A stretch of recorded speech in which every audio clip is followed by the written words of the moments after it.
کھیل کود بھی انسان کی فطرت کا حصہ ہے۔ جب بچہ ذرا بڑا ہوتا ہے تو اس کی طبیعت اپنے آپ ہی کھیل کی طرف مائل ہوتی ہے، اور جو لڑکے ہوتے ہیں وہ ایسے کھیلوں کی طرف مائل ہوتے ہیں جو ان کے مزاج کے موافق ہوتا ہے، اور لڑکیاں ایسے کھیلوں کی طرف مائل ہوتی ہیں جو ان کی جنس سے تعلق رکھتا ہے، ان کی جنس کے موافق ہوتا ہے۔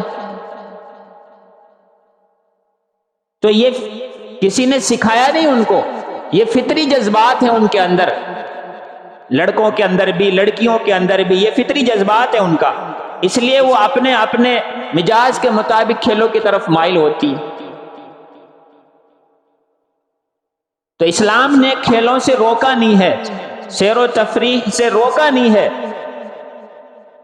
زمانے جاہلیت میں بھی لوگ کھیلا کودا کرتے تھے، لیکن وہ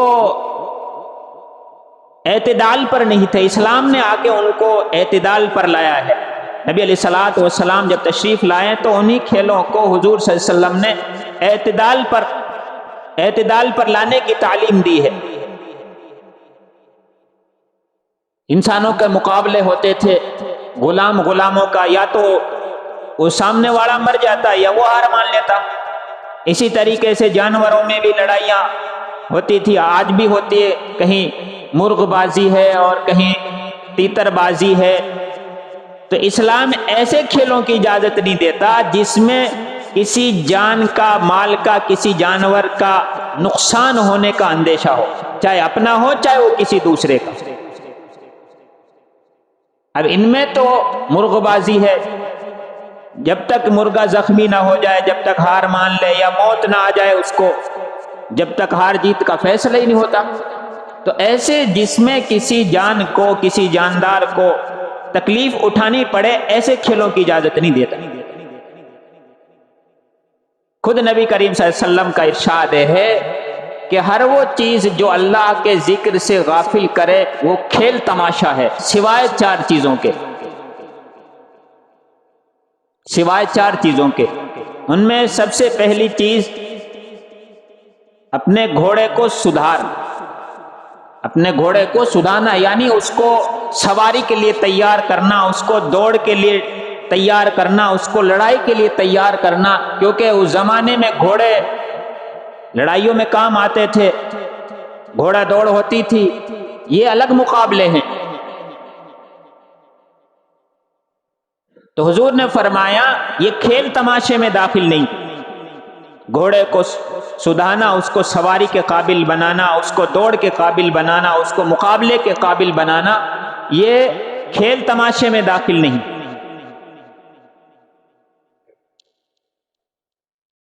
اور دوسری چیز، دو نشانوں کے درمیان میں دوڑنا۔ کیا کرنا؟ مطلب دو نشان متعین کر لیے، بھئی یہاں سے وہاں تک اپن کو دوڑ لگانی، ریس کرنی۔ تو یہ ریس کرنا بھی کھیل تماشوں میں داخل نہیں ہے۔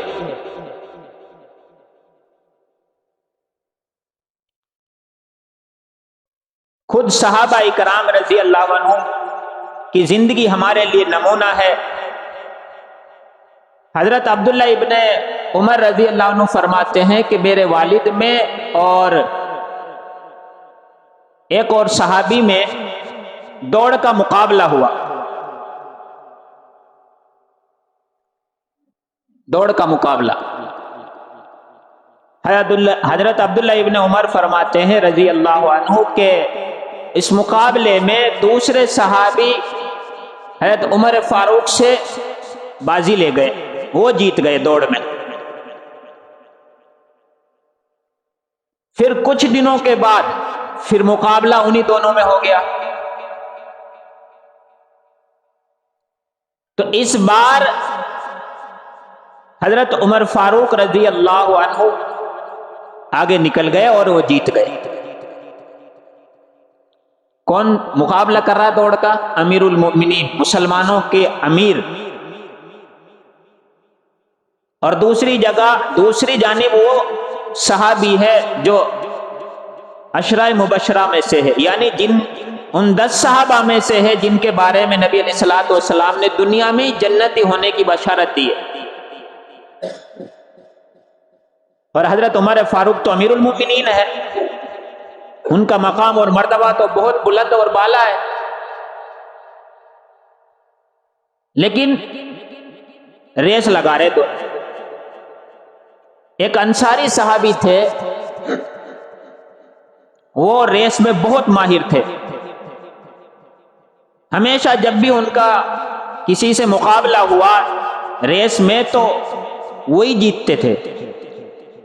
تو ایک سفر میں وہ یہ دعوت دے رہے تھے مجمع میں ادھر ادھر چل پھر کے کہ کوئی ہے مجھ سے ریس لگانے والا، ابھی مدینہ دور ہے کہ کون پہلے مدینہ پہنچتا ہے۔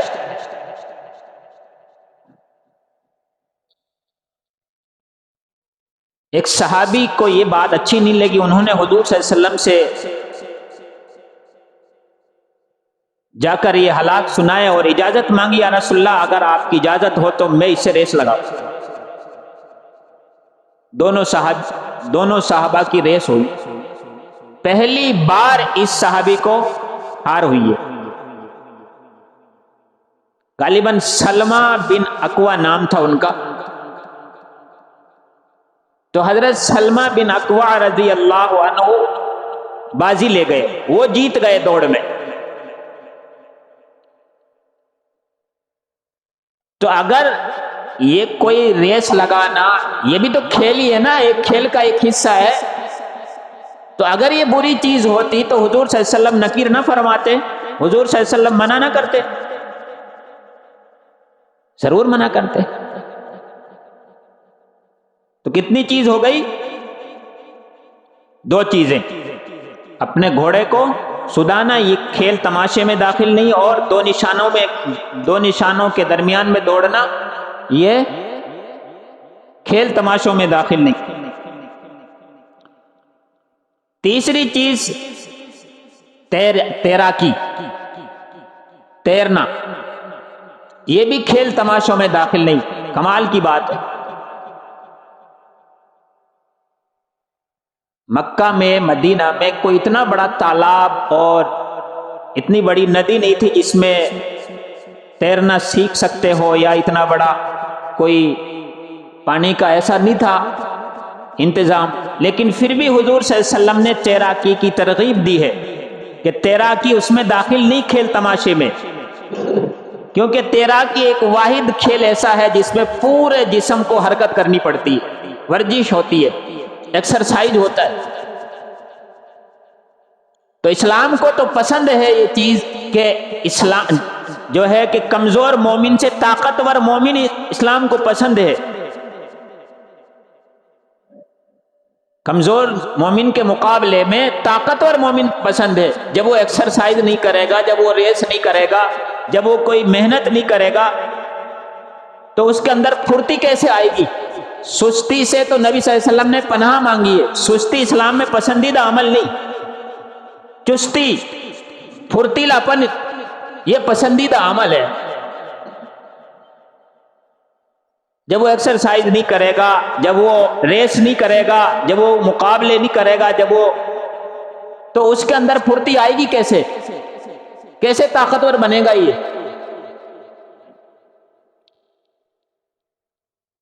لیکن اللہ معاف فرماوے، ہمارے جوانوں کا حال یہ ہے کہ اصل جو مقصد تھا وہ چھوڑ کے ہم گیموں کے پیچھے لگ گئے، موبائل ہاتھ میں پکڑا دیا، لیپ ٹاپ ہاتھ میں آ گیا، کمپیوٹر آ گیا، اب ساری رات وہیں بیٹھے بیٹھے کھیلو، اس میں وقت برباد ہو رہا ہے، کوئی فائدہ اس میں نہیں ہو رہا، نہ دنیا کا فائدہ ہو رہا ہے، نہ دین کا کوئی فائدہ اس میں ہو رہا ہے۔ جب ہی مریل سے نظر آتے، اور اس کے ساتھ ساتھ میں ایک اور نیند بھگانے کا نسخہ، وہ زردہ، ویمل، گٹکا، ماما جینتی، اور اسی طریقے سے آکاش، بہت ساری چیزیں ہیں۔ اب نیند آئے گی تو اس کو بھگانے کے لیے تو کچھ کرنا پڑے گا نا، یہ اور اوپر سے خوراک۔ کل وہاں دکان پہ حساب لگایا اس نے بوریا نے، تو 1800 روپے کلو کے حساب سے ہے یہ گٹکا۔ کتنے بادام آ جائے بولو؟ بادام نہیں کھا رہا آدمی، دن میں 4 4 5 5 6 6 8 10 10 یہ کھا جاتا ہے۔ 1800 روپے کلو کا گٹکا کھا رہا ہے، صرف جس کو تھوکنا ہے۔ تو پھر یہ جو جبڑے ہیں، جو یہ گال ہیں، پھر ایسے نہیں ہوں گے تو کیا وہ شیروں کی طرح لگیں گے؟ وہ پھر رونق تھوڑی آئے گی۔ جو کام کرنے چاہیے تھے وہ تو ہم نے چھوڑ دیے۔ چوتھی چیز حضور نے فرمایا، ایک چیز بھی کھیل تماشے میں داخل نہیں کہ آدمی اپنی بیوی کے ساتھ دل لگی کرے، کھیلے کودے، یہ بھی کھیل تماشے میں داخل نہیں۔ صحابہ اکرام ایک مرتبہ سفر سے واپس تشریف لا رہے تھے، تو حضرت عائشہ رضی اللہ عنہا بھی، امی جان نبی علیہ الصلوۃ والسلام کے ساتھ تھی۔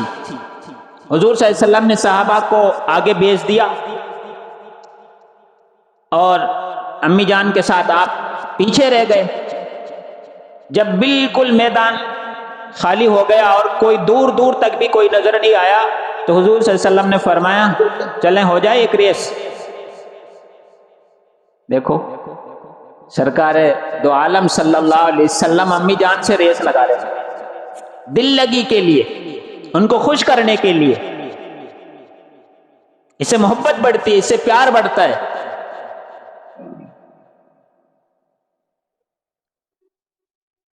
مقابلہ ہوا دوڑ کا، ایک نشان طے کر دیا، متعین کر دیا کہ وہاں تک دوڑنا ہے۔ حضرت عائشہ رضی اللہ عنہا آگے نکل گئی حضور صلی اللہ علیہ وسلم سے۔ اب یہ سوچنے کی بات ہے، نبی علیہ الصلوۃ والسلام سے حضرت عائشہ آگے جا سکتی ہیں؟ ان کی دل لگی کے لیے حضور صلی اللہ علیہ وسلم نے ان کو موقع دیا اور ان کو آگے نکالنے کی کوشش کی کہ یہی آگے جاوے۔ جب جیت گئی تو ظاہر بات ہے، جیت پر یہ تو فطری چیز ہے، انسان کو خوشی ہوتی ہے۔ حضرت عائشہ رضی اللہ عنہ بہت خوش ہوئی، ظاہر بات ہونا چاہیے، خوشی کا موقع ہے، جیتی ہیں وہ۔ کچھ دنوں کے بعد پھر ایسا ہی ایک موقع اور میسر ہوا، پھر حضور صلی اللہ علیہ وسلم نے ریس لگائی حضرت عائشہ رضی اللہ عنہ سے، دونوں میں ریس ہوئی۔ اس بار حضور صلی اللہ علیہ وسلم آگے نکل گئے اور جیت گئے۔ حضرت عائشہ رضی اللہ عنہ ظاہر بات ہے ہاری ہے تو تھوڑا چہرہ مرجھا گیا، دل ٹوٹ گیا، غمگین ہو گئی۔ تو حضور صلی اللہ علیہ وسلم نے فرمایا یہ اس جیت کے بدلے میں ہے۔ پہلے ہوا مقابلہ جب آپ جیت گئی تھی، اب مقابلہ ہوا تو میں جیت، دونوں برابر ہے، اس میں غم کی کیا بات ہے؟ اس میں غم کی کوئی بات نہیں ہے۔ تو کچھ چیزوں کی اسلام نے اجازت دی ہے۔ پہلا اصول یہ ہے کہ جس چیز سے دین کا اور دنیا کا کوئی نفع حاصل ہو وہ کھیل جائز ہے، اور جس سے دین اور دنیا کا کوئی نقصان ہو وہ جائز نہیں۔ جیسے آدمی صبح بیٹ لے کے نکلا اور بال لے کے نکلا، دکان بند کری، اپنا کاروبار بند کرا، اب وہ دن بھر ہو گیا کھیلتے کھیلتے، تو دنیا کا نقصان ہو رہا ہے کہ نہیں ہو رہا؟ اب اس کھیل میں ایسا مگن ہوا کہ نماز کی بھی ہوش نہ رہی، ادھر مؤذن پکارا حی علی الصلاۃ حی علی الفلاح، اس کو دھیان ہی نہیں ہے کھیل کے علاوہ۔ تو اس میں دین کا نقصان بھی ہے اور دنیا کا نقصان بھی ہے۔ جس کھیل میں دین اور دنیا دونوں کا نقصان ہو وہ جائز نہیں۔ ہاں جس میں دین کا نفع بھی نہیں، دنیا کے نفع بھی نہیں، اس کی اجازت ہے۔ اور بھی بہت سارے اصول علماء نے لکھے ہیں کہ کن شرطوں کے ساتھ میں جائز ہے۔ کسی فرائض اور واجبات کی قربانی نہ دینی پڑے، وہ نہ چھوٹ جائے۔ ابھی جنوری میں ہمارے ملک میں ہمارے غیر مسلم بھائی ہیں، ان کا ایک تہوار ہے